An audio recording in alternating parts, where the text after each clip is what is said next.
Nabi cinta terhadap penduduknya, sehingga kita cinta kepada kota Madinah dan juga cinta kepada apa yang Nabi cinta. Dan itulah di antara bentuk cinta yang sebenarnya kepada baginda yang mulia sallallahu alaihi wasallam, cinta kepada apa yang dicintai oleh baginda yang mulia sallallahu alaihi wasallam.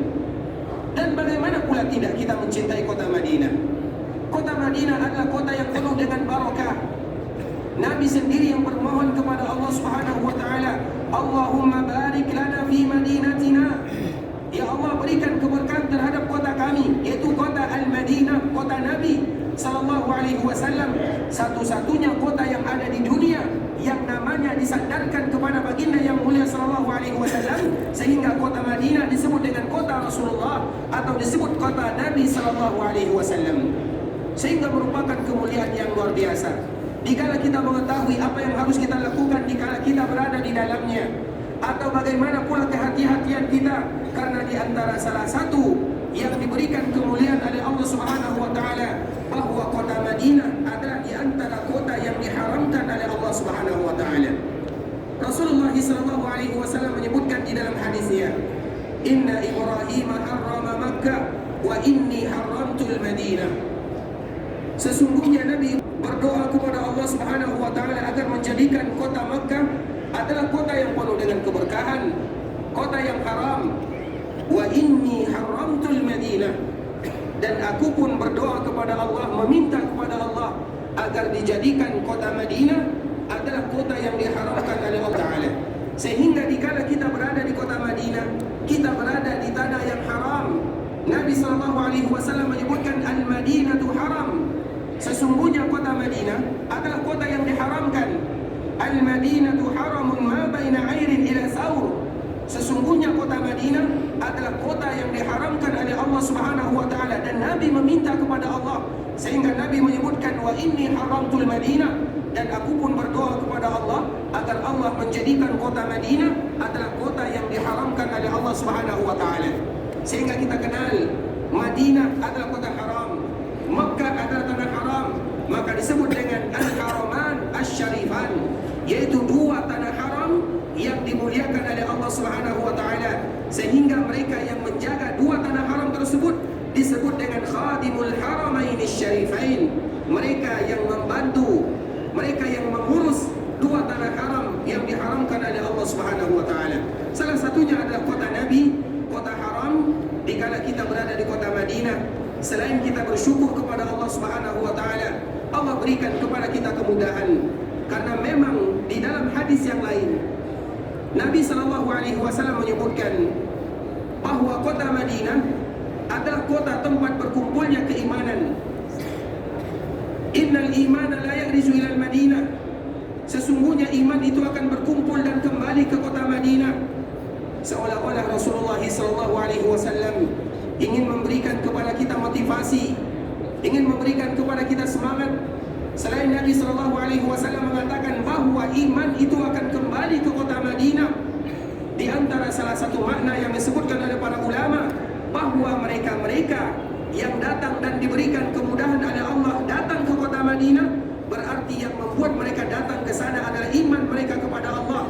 Seolah-olah secara tidak langsung Rasulullah SAW memberikan pujian kepada mereka yang datang ke kota Madinah, bahwa yang membuat mereka datang kepada kota Madinah adalah karena iman dan ketakwaan mereka kepada Allah Subhanahu wa taala. Dan yang diinginkan dari itu semua apa? Karena iman itu tidak bisa ada iman kecuali dengan amalan. Tidak ada mereka yang beriman kecuali mereka akan beramal, dan amalan itu adalah ibadah kepada Allah Subhanahu wa taala. Sehingga setiap mereka yang beriman, maka mereka pasti beribadah kepada Allah, melakukan kebaikan, meninggalkan kemaksiatan, meninggalkan hal-hal yang dilarang oleh Allah Azza wa Jalla, dan itulah yang namanya keimanan. Dan kota Madinah adalah kota di mana kota ini tempat berkumpul keimanan, karena semua mereka yang datang dari penjuru dunia, mereka datang ke kota Madinah berlandaskan keimanan dan ketakwaan mereka kepada Allah Subhanahu wa taala. Sehingga berkumpullah di Madinah mereka-mereka yang beriman, yang dipuja sallallahu alaihi wasallam.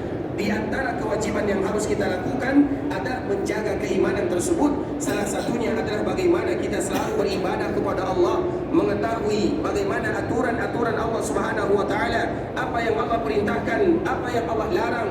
apa yang Nabi perintahkan, apa yang Nabi larang. Dan di antara salah satunya, dikala kita berada di dalam kota Madinah, sallallahu alaihi wasallam menyebutkan al-Madinatu haramun ma baina airin ila saur. Sesungguhnya kota Madinah adalah kota yang diharamkan oleh Allah Subhanahu wa taala, mulai dari Bukit Air sampai ke Bukit Saur. Maknanya sudah diberikan batasan-batasan oleh Rasulullah sallallahu alaihi wasallam bahwa kota Madinah adalah kota yang haram. Dan makna daripada kalimat haram, Allah Subhanahu wa taala mengajarkan kepada kita dikala kita berada di dalamnya untuk tidak terbiasa atau untuk berhati-hati dikala kita melakukan sesuatu amalan. Jangan kita melakukan sebagaimana kita berada di tanah halal. Karena tanah tersebut ada dua. Yang pertama disebut dengan tanah haram, Makkah dan Madinah. Di luar daripada tanah haram disebut dengan tanah halal. Disebut dengan haram agar kita berhati-hati dikala kita berada di dalamnya. Bagaimana kita beribadah kepada Allah, tentunya dengan ibadah yang Nabi ajarkan kepada kita bersama. Dan bagaimana kita menjaga diri, kita harus mengetahui bahwa kita berada di tanah haram, tidak bebas bagi kita melakukan sebagaimana kebebasan kita melakukan di tanah halal. Makanya disebut dengan kalimat haram, disebut dengan tanah haram. Kita berikan contoh ikhwatal Islam. Dikala kita hendak melakukan ibadah umrah atau dikala kita hendak melakukan ibadah haji, kemudian kita ingin melewati miqat, terutama miqat yang ada di kota Madinah yang disebut dengan Zulhulaifah, maka tidak boleh bagi seorang muslim dikala mereka melewati miqat dan ingin melaksanakan ibadah haji atau umrah, kecuali mereka memakai pakaian dua helai yang berwarna putih. Kemudian mereka harus menanggalkan semua pakaian yang ada. Maka pakaian itu disebut dengan pakaian ihram. Kenapa disebut dengan pakaian ihram? Pakaian ihram diambil dari kata-kata haram. Karena apabila seseorang sudah memakai dua pakaian tersebut yang berwarna putih, kemudian mereka mengucapkan labbaik Allahumma hajja, mereka mengucapkan labbaik Allahumma umrah, kemudian mereka mengucapkan labbaik Allahumma labbaik, labbaik la syarika laka labbaik, innal hamda wan ni'mata laka wal mulku la syarika lak. Maka di saat itulah mereka tidak lagi bebas melakukan sebagaimana kebiasaan yang mereka lakukan. Dikala kita sudah memakai pakaian ihram, tidak boleh lagi bagi kita untuk melakukan hal-hal yang dilarang, terutama sebagaimana yang kita kenal dengan al-mahzurat, sesuatu yang dilarang bagi kita melakukannya. Tidak boleh lagi bagi kita untuk memotong kuku. Padahal memotong kuku sebelum kita memakai pakaian tersebut boleh. Namun dikala kita memakai pakaian yang disebut dengan pakaian ihram, maka tidak boleh lagi bagi kita melakukannya. Mencukur rambut, memakai wewangian, boleh bagi kita melakukannya. Namun dikala kita sudah memakai pakaian tersebut, maka tidak boleh lagi bagi kita melakukannya. Sehingga disebut dengan pakaian ihram yang mengharamkan bagi kita melakukan sesuatu yang hukum asalnya boleh. Boleh bagi kita mencukur kuku, boleh bagi kita untuk memakai wewangian. Namun dikala kita berada atau sudah mengucapkan labbaik Allahumma umrah, maka tidak boleh lagi bagi kita melakukan itu semua. Maka disebut dengan pakaian ihram, diambil dari kata-kata haram. Begitu juga ketika seorang hamba ingin melakukan salat, maka yang pertama kali mereka lakukan adalah takbiratul ihram, Allahu Akbar. Disebut dengan takbiratul ihram, diambil dari kata-kata haram.